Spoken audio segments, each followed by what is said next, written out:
Discounts and promotions are a great way to encourage customers to make purchases from your store via deals such as free shipping, discount codes, and seasonal promotions. To add a new discount, go to the Products and Services panel, then Discounts.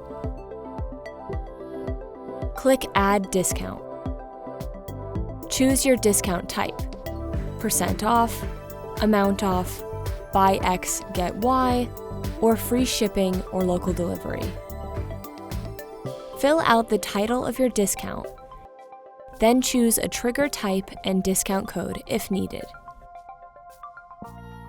Fill out the offer details, such as the percentage of the discount and how it is applied. You can apply discounts to entire orders or limit them to a single product. Add limitations such as 1 order per customer. Then add a start and end date if desired. This allows you to plan for future promotions or add a sense of urgency to your current promotions. Be sure to click Save. Please let us know if you have any more questions. We're always here to help.